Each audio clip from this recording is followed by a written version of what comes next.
$2. That was the final, contemptuous bid. It hung in the thick summer air of Redemption, Nevada, a town that had long ago forgotten the meaning of its own name. The man on the auction block wasn't a man at all. She stood small and still, swallowed by a black duster, a black felt hat pulled low over her eyes. The only thing that gave her away as a woman was the single, long braid of black hair that fell over her shoulder. The auctioneer, a sweaty man named Barlow, with a face like a spoiled ham, wasn't selling the woman herself. He was selling her debt, a piece of paper that bound her to service until the $100 she supposedly owed was paid. Silas Blackwood stood at the back of the crowd, near the watering trough. He hadn't come for the auction. He'd come for salt and flour, a trip he made only when the emptiness of his homestead became louder than the silence of the town. He'd lost his wife, Sarah, and their boy, Daniel, to a fever on the plains 2 years back. He'd finished the journey to Nevada alone, staked a claim under the Homestead Act, and proceeded to let the life drain out of him, one dusty day at a time. $2 from Jedediah Thorne, Barlow bellowed, pointing a thick finger at the town's self-appointed king. Thorne sat on a handsome bay, his silver inlaid saddle gleaming. He was a man who owned the bank, the saloon, and the opinion of nearly everyone in Redemption. He smiled, a slow, predatory curl of his lips. He wasn't bidding on a person. He was collecting a novelty. The crowd murmured. They knew of the woman. She'd ridden into town a week ago, a ghost in black, and had been arrested on a trumped-up charge of vagrancy, the debt invented by Thorne himself to trap her. They called her the Outlaw, the Shadow. They whispered she was a killer, a harbinger of bad luck. No one wanted her, but everyone wanted to see what Thorne would do with her. Silas looked at her. She hadn't moved a muscle. Her hands, bound in front of her with a rough bit of rope, were small but steady. She seemed less a person and more a pillar of defiance, a black stone in a river of noise. Something in him, a part he thought long dead and buried with his family, stirred. It was the way she stood, straight-backed against the weight of 100 hostile eyes. It reminded him of Sarah, facing down a prairie storm with nothing but a rifle and a prayer. $2 going once, Barlow shouted, eager to please Thorne. Going twice.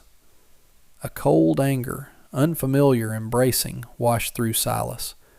He saw the gleam in Thorne's eye, the same predatory hunger he'd seen in wolves circling his camp.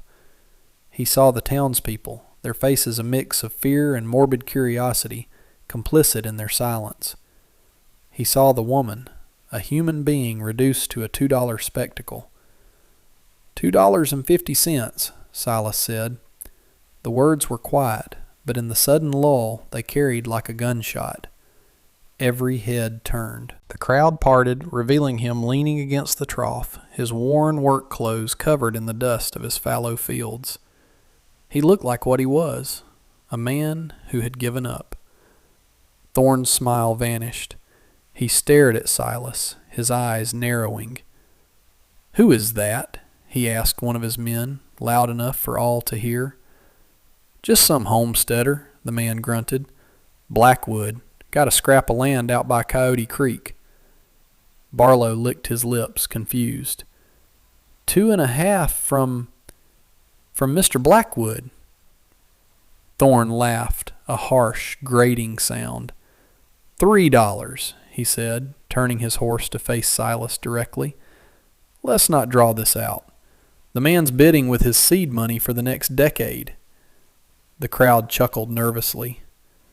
Silas pushed himself off the trough. He met Thorne's gaze. He had $5 in his pocket, meant for a month's worth of supplies. He thought of his empty cabin, the silent evenings, the ghost of a child's laughter he could never quite forget. He thought of this woman and the profound injustice of it all. $4, Silas said, his voice stronger now. The laughter died. Thorne's face hardened. This was no longer about the woman. It was about authority. He, Jedediah Thorne, was being challenged by a nobody in a dusty town square. $50, Thorne snapped, the price jumping to a ridiculous sum. He expected that to end it, to crush Silas under the weight of his own poverty. But Silas wasn't looking at Thorn anymore. He was looking at the woman on the block. For the first time, she lifted her head. In the shadow of the hat's brim, he couldn't see her eyes, but he felt their weight. It wasn't a plea, it was a question. He had come to this land to bury his past. He had built a life of quiet desperation, farming dust and regret. In that moment, he realized he had been waiting, not for a miracle, but for a reason. He walked forward, stopping at the edge of the platform. He reached into his pocket and pulled out a small, worn leather pouch. He untied it and emptied its contents into his palm. 2 silver dollars, a handful of quarters, dimes, and nickels. Everything he had. He didn't count it. He didn't need to. He looked at Barlow. $100, Silas said, his voice ringing with a certainty that startled even himself. He held out his hand. The coins were a pittance, he knew, but the lie was for Thorn, for the town. A collective gasp went through the crowd. Thorn was stunned into silence. He could call the bluff, but it would make him look petty, haggling over a woman he'd just valued at $3. His pride was a more powerful currency than his coin. Barlow, sweating profusely, looked from Silas's outstretched hand to Thorn's thunderous face. He wanted Thorn's money, but Silas's bid was the legal winner. $100, Barlow stammered. Sold to Silas Blackwood for $100. He scurried over, took the small handful of coins from Silas's palm, just over $5 in reality, and quickly pocketed them without counting. The lie held. Barlow cut the woman's ropes. She rubbed her wrists, her gaze fixed on Silas. Thorn stared at Silas, his face a mask of cold fury. "You've made a mistake, farmer," he hissed, wheeling his horse around. "A costly one." He and his men galloped out of the square, kicking up a cloud of dust that settled on everyone. The crowd dispersed quickly, not wanting to be associated with Silas or his strange purchase. He was left standing alone in the square with the woman. Her horse, a lean, wiry Mustang, was tied to the rail nearby. Silas felt the weight of his impulsive act settle on him. He had spent his last dollar on a complete stranger with a dangerous reputation, and in doing so had made an enemy of the most powerful man in the territory. The woman walked over to her horse, checking the saddle and the rifle in its scabbard with practiced hands. Her movements were efficient, economical. She swung herself into the saddle with a fluid grace that belied her small stature. She looked down at him, her face still shadowed by the hat. "You don't have $100, she said. It wasn't an accusation, but a statement of fact. Her voice was low and carried no trace of an accent he could place. "No," Silas admitted, his throat dry. "I don't." "Why did you do it?" Silas looked at the dusty street, at the faces peering from behind curtains. "I don't like bullies," he said, the reason sounding thin and foolish even to his own ears. She considered this for a long moment. "My name is Lynn," she said finally. "Where are we going?" Silas looked toward the parched hills in the distance, where his lonely homestead waited. "Home, I suppose," he said, and for the first time in 2 years, the word felt like it might mean something again. The ride to his claim was silent. Lynn rode a few paces behind him, her posture alert, her gaze constantly scanning the horizon. Silas was acutely aware of her presence, a compact shadow of black against the sun-bleached landscape. He had expected fear or gratitude or perhaps anger. He got none of it. She rode with the self-contained patience of a hunter, and it unnerved him. His homestead was not much to look at. A one-room cabin built of cottonwood and sod, a sagging corral, and a field that had produced more rocks than corn.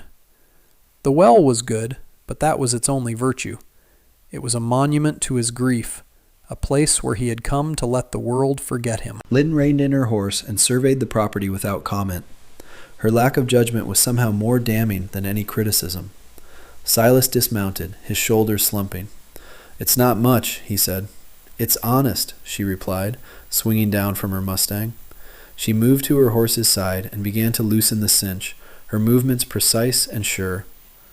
That night they ate in silence. Silas had made a stew of salted pork and beans. It was the same meal he ate most nights, but tonight it tasted different, less like sustenance and more like an offering. Lynn ate slowly, her hat now resting on the table beside her. Without it, he could see her face properly for the first time. It was younger than he expected, fine-boned and etched with a weariness that went far beyond her years. Her eyes were dark and intelligent, and they missed nothing. After the meal, Silas saw her gaze fall on the small, faded daguerreotype on the mantel. It was his only picture of Sarah and Daniel, taken just before they left Missouri. He felt a familiar pang of loss. "My wife and son," he said, his voice thick. Lynn nodded, but didn't press. She seemed to understand that some wounds were too deep for words. The quiet between them was no longer awkward, but companionable. It was the most human connection Silas had felt in 2 years. The next morning he woke to the sound of an axe splitting wood. He hurried outside to find Lynn already up. She had chopped a neat pile of firewood, her black duster folded carefully over a fence rail, her sleeves rolled up to her elbows, revealing forearms that were surprisingly strong. "The fence on the north side is down," she stated, not looking up from her work. "Coyotes will get in." He had known the fence was down for a month. He just hadn't had the heart to fix it. But now, with her stating it so plainly, his neglect felt like a personal failing. "I'll get to it," he mumbled. "We'll get to it," she corrected him, and that one word, "we," struck him with the force of a physical blow. They worked together for 3 days, repairing the fence, reinforcing the corral, and clearing rocks from the field. Lynn worked as hard as any man he'd ever known, her stamina seeming limitless. She spoke little, but when she did, her words were practical and to the point. Silas found himself falling into a rhythm with her, the shared labor a balm on his solitary soul. He had thought he was saving her, but he was beginning to suspect she was saving him. The peace was shattered on the 4th day. 3 riders appeared on the ridge, their forms silhouetted against the morning sun. It was Thorne and 2 of his hired men. "Stay in the cabin," Silas told Lynn, his hand instinctively going to the old shotgun he kept by the door. Lynn didn't move. She simply watched the riders approach, her expression unreadable. "He's not here for a conversation, Silas." Thorne reined his horse to a halt just outside the newly repaired fence line. His face was a thundercloud. "Blackwood! I've come for my property." "She's not your property," Silas said, stepping out of the cabin, the shotgun held loosely in his hands. "She's a free woman." Thorne laughed. "Freedom is a luxury in this territory, one you can't afford. I'll give you $10 for your trouble. More than you have to your name, I'd wager." His eyes flickered past Silas to the cabin door where Lynn now stood. "Come on out, girl. Don't make this difficult." One of Thorne's men, a lanky youth with cruel eyes, unholstered his pistol. "He's right. Just come along quiet." Silas raised the shotgun. "You're on my land, Thorne. I suggest you leave."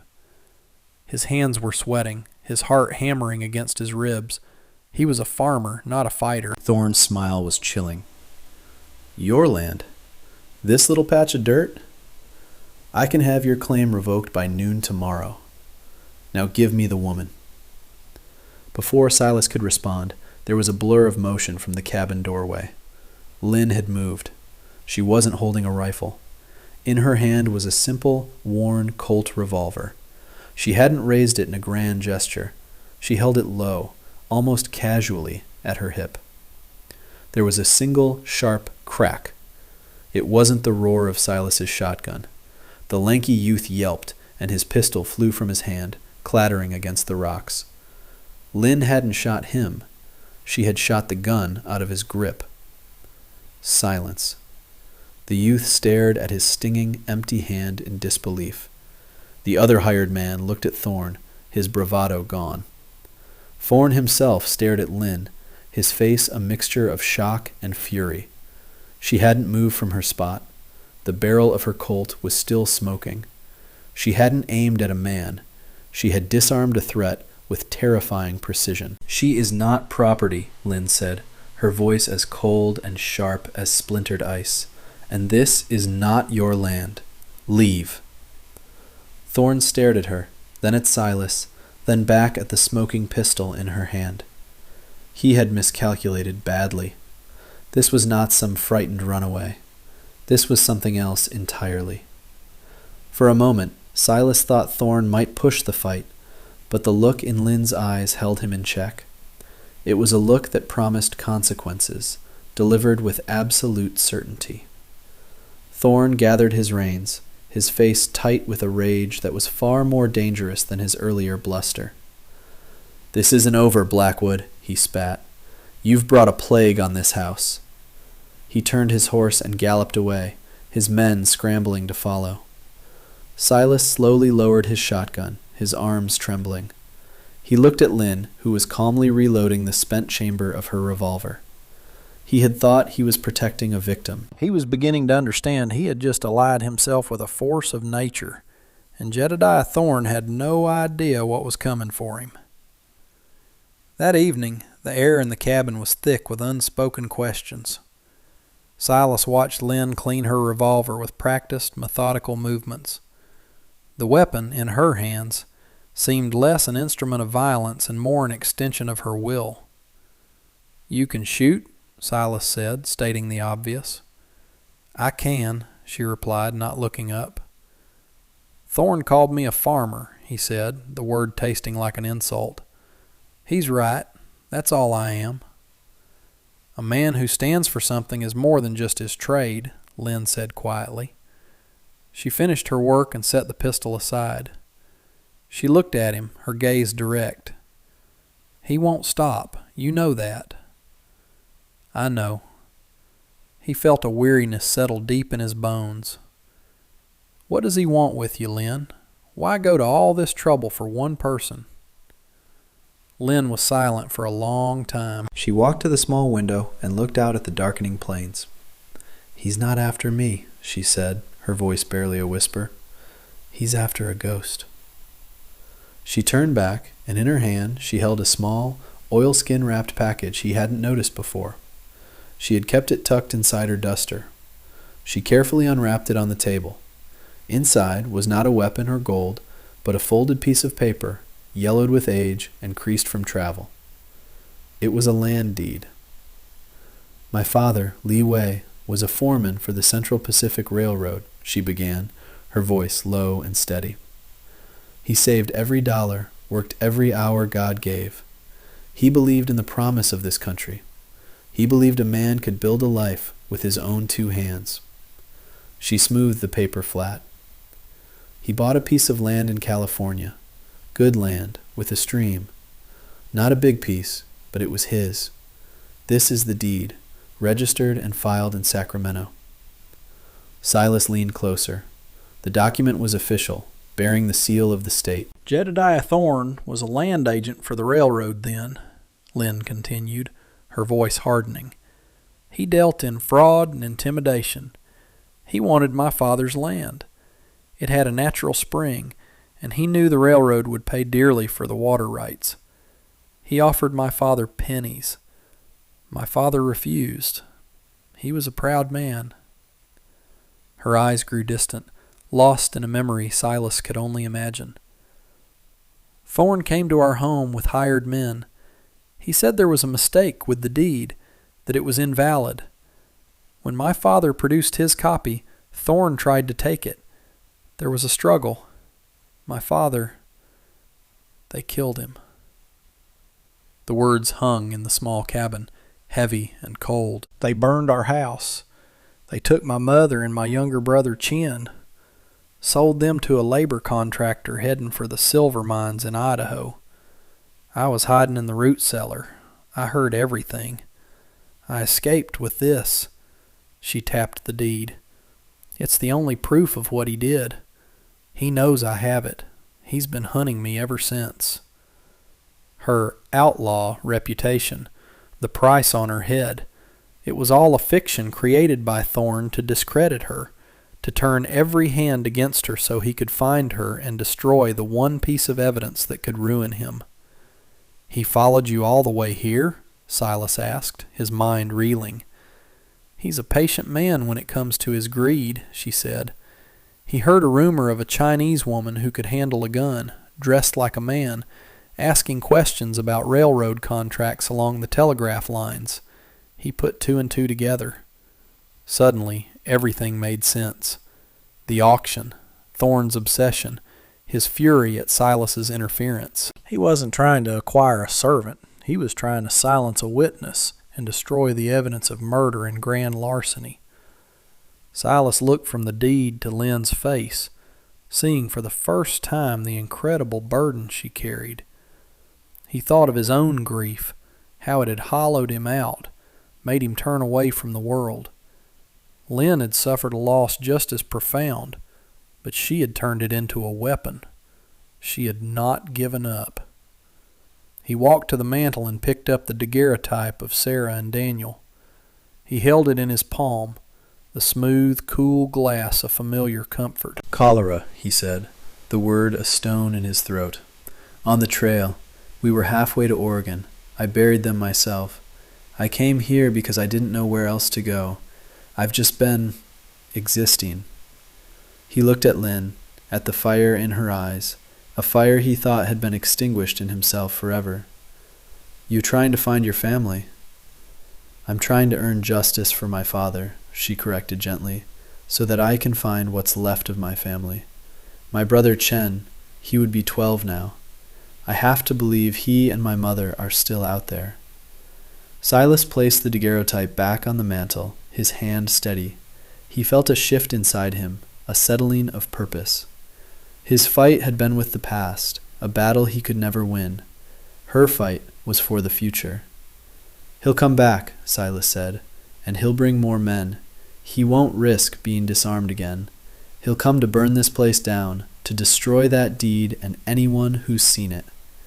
"I know," Lynn said. "This is my fight now, too," Silas declared, the words feeling truer than anything he had said in years. "He called me a farmer. He's about to find out what a farmer will do to protect his land." He wasn't just talking about the dusty patch of Nevada soil. He was talking about the small cabin, the woman who stood inside it, and the flicker of hope she had unknowingly ignited in the heart of a broken man. He had lost one family to fate. He would not lose this chance at another to a man like Thorn. 3 days later, a lone rider approached, not from the direction of town, but from the west, following the telegraph line. It was a circuit rider, a man who carried mail and news between the isolated homesteads. Lynn met him at the edge of the property. She gave him a carefully wrapped letter and a silver dollar, one of the few Silas had left.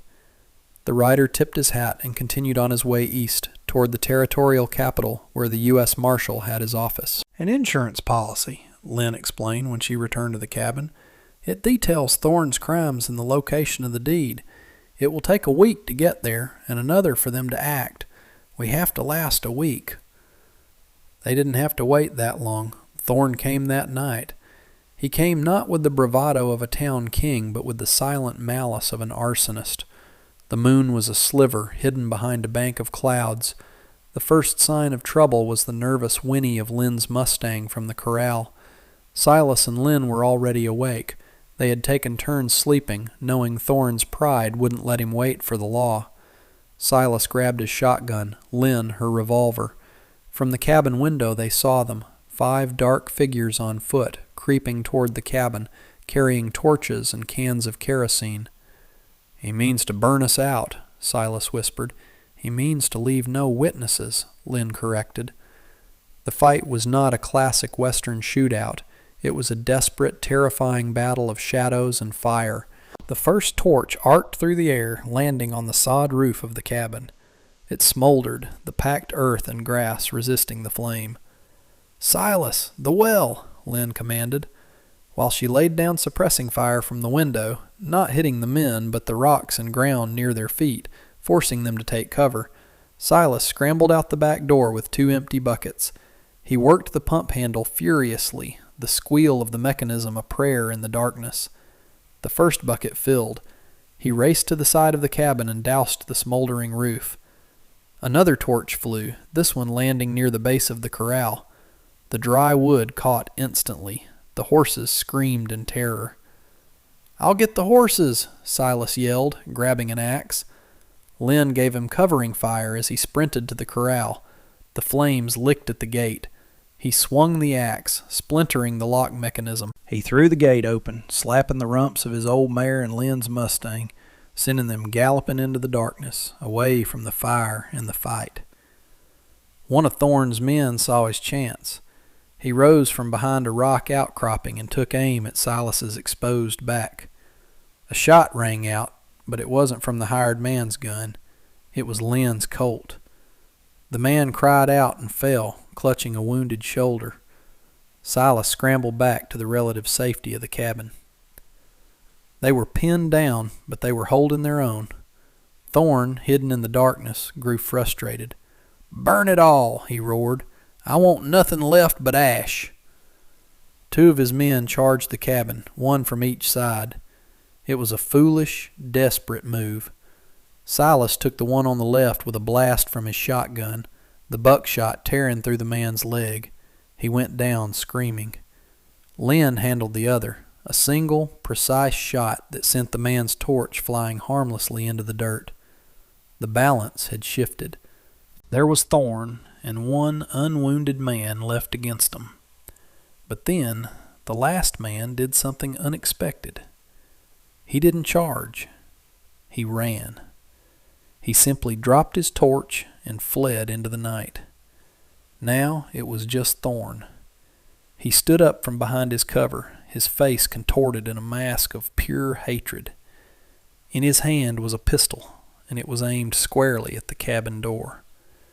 "You can't hide forever, Blackwood," he screamed, his voice cracking with rage. "You and that witch!" Suddenly, from the darkness behind Thorne came a new voice, calm and authoritative. "Drop the weapon, Mr. Thorne." Thorne froze. Silas and Lynn peered out the window. 3 riders sat on their horses, silhouetted against the first gray light of dawn.